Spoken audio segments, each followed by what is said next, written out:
Oke, Assalamualaikum warahmatullahi wabarakatuh dan selamat petang.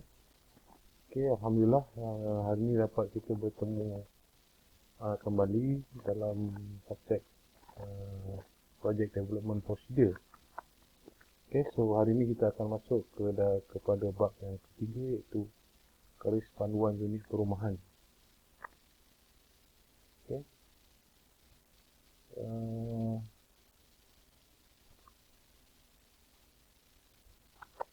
Okey.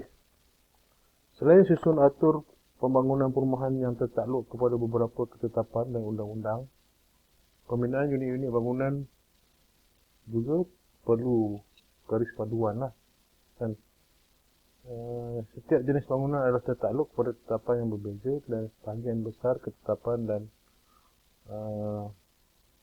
undang-undang itu adalah merujuk kepada Undang-Undang Kecil Bangunan Seragam 1984 lah. Okey, ada UBBL ni lah. Okey, UBBL. Dan selain itu ada beberapa rujukan lain yang kita akan rujuk. Okey, iaitu garis panduan perancangan perumahan daripada Jabatan Perancangan Bandar dan Desa, dan juga standard perumahan kebangsaan. Okey, yang dikeluarkan oleh CIDB. Okey. So dokumen-dokumen ni saya dah share dengan awak pada minggu lepas. Okey. Okey, kita teruskan kita punya kuliah hari ni.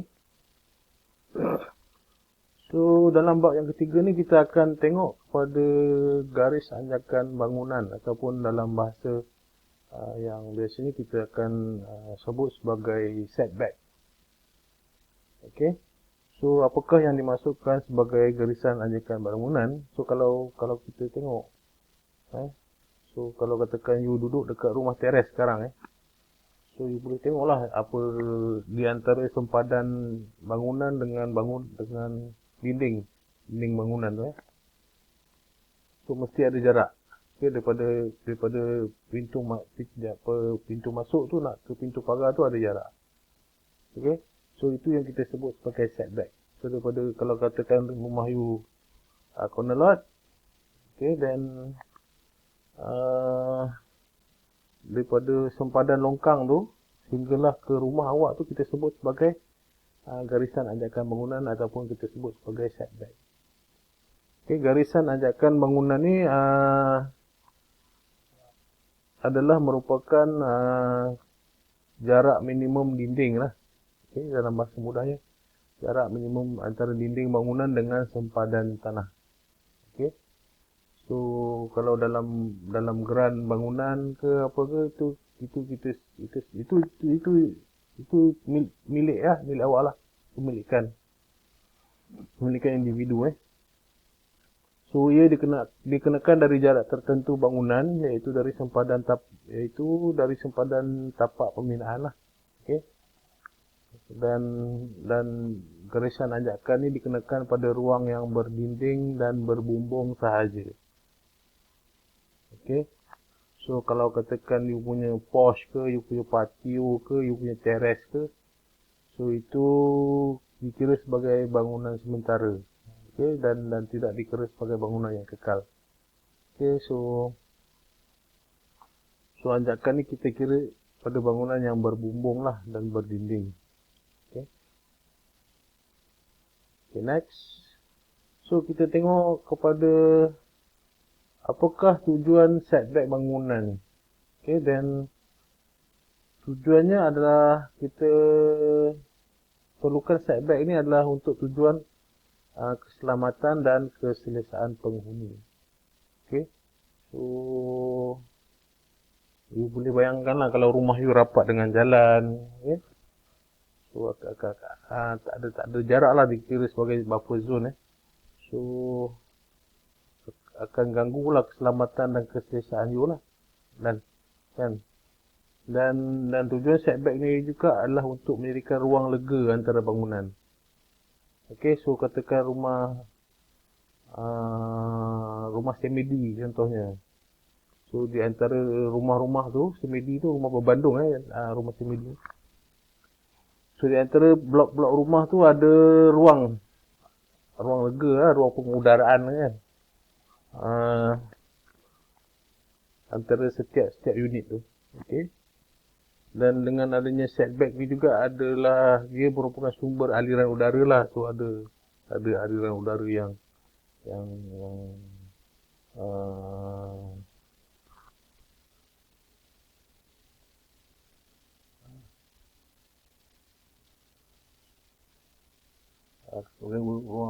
ruang udara lah kan.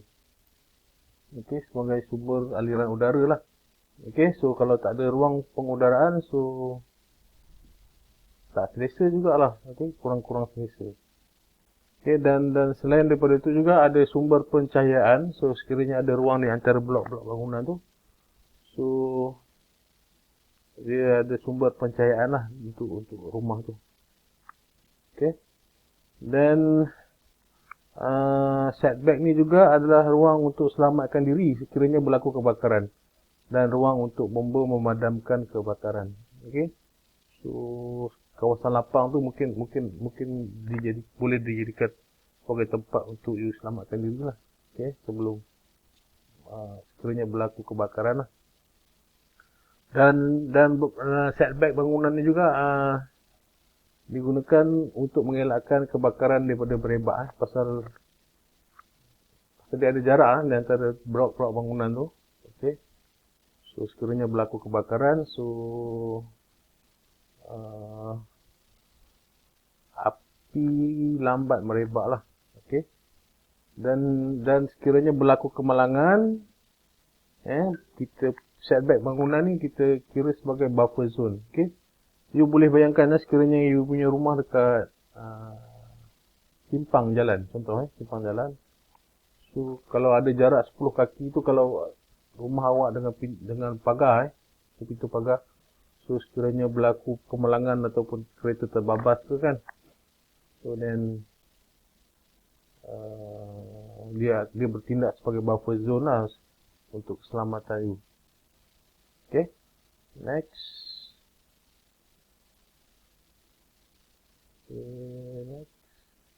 Okay, so di sini saya ada nampak berubah sikit Okay, di sini saya ada masukkan jadual garisan anjakan bangunan. Okay, so ada beberapa jenis bangunan lah.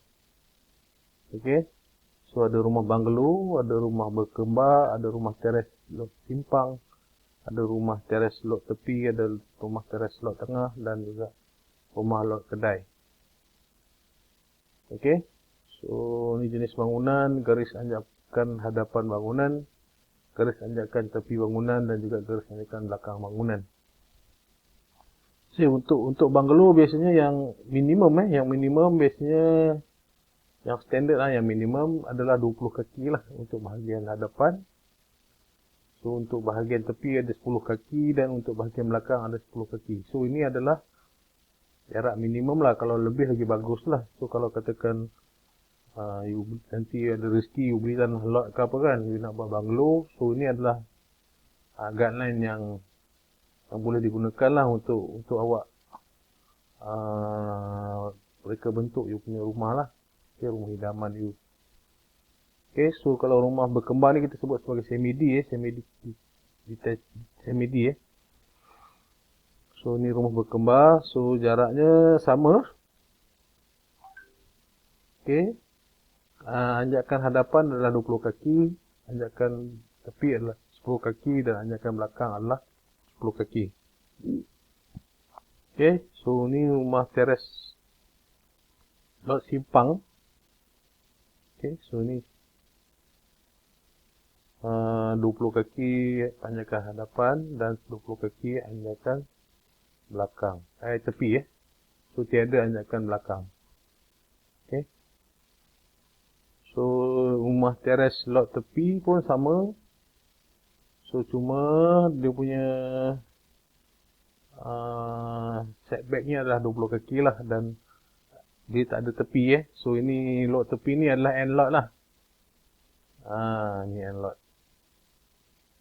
So ni kalau satu baris bangunan tu, So ada satu corner lot, satu end lot. So satu end lot ni dindingnya dia tak ada tanah. Okey, bahagian tepi tu dia direct, dia habis sampai ke longkang. Okey.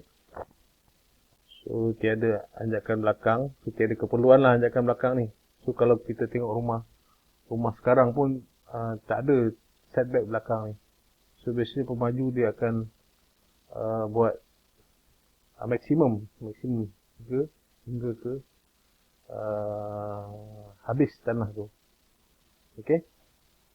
So ni lot tengah, so sama depan saja 20 kaki dan tak ada anjakan tepi dan tiada anjakan belakang. Dan untuk rumah kedai adalah 7 kaki, ni adalah untuk dia punya kaki 5. Okey, persiaran pejalan kaki ni. Okey, so anjakan tepi tidak berkenaan dan tiada setback untuk garisan belakang bangunan. Okey.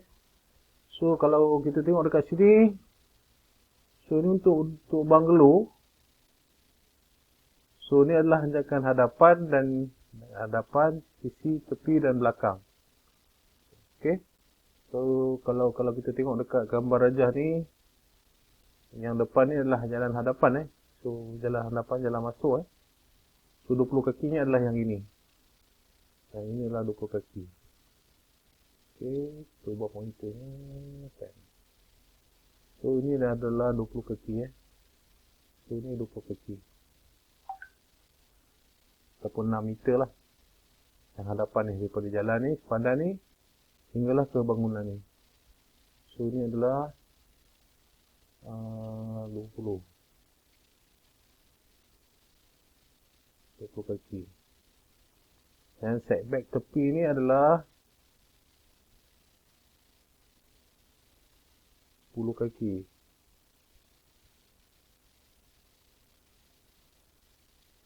Dan setback belakang ni adalah sama 10 kaki juga.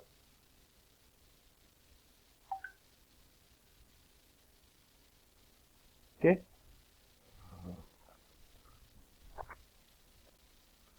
Ni you kena faham lah. You kena faham yang apa setback bangunan ni lah. Okey. So kalau ditanya untuk rumah unit banglo, diminta untuk lakarkan untuk unit banglo kan. So boleh ni lah, boleh ceritakan lah 20 kaki ni yang benda-benda ni. Okey, so ni yang kedua ni untuk banglo. Yang seterusnya adalah untuk rumah semedi pun sama. So yang bahagian hadapan ni, so semedi ni dia berkongsi dinding. Okey, so dia ada sekeping tanah dan dia buat dua biji rumah. Dia berkongsi dinding lah. So ini yang rumah nombor 1, ini rumah yang kedua. Penghuninya yang berlainan lah. So penghuni yang berlainan. So kalau kita tengok dia punya setback ni adalah sama juga. Depan ni 20 kaki, tepi ni 10, dan belakang ni adalah 10. Okey, sama di kedua-dua bahagian. Okey. Dan biasanya yang 20 kaki ni biasanya kita akan buat pos lah. Kita akan buat pos. Yang ini adalah bukan bangunan bertutup lah, kita boleh buat parking kereta.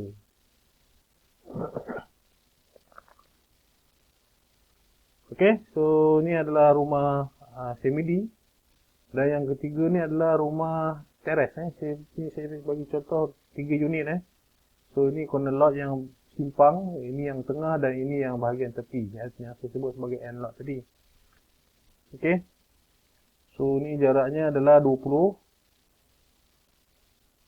Ini jaraknya 20 juga. Dan tak ada keperluan untuk setback belakang. Okey, so dia terus kepada jalan servis lane lah. Okey, lorong belakang. Okey, yang ini adalah yang kedua lah, unit yang kedua, unit tengah dan yang So dia tak ada tepi dia tak ada tepi dan tak ada belakang. Tak ada keperluan untuk standby belakang.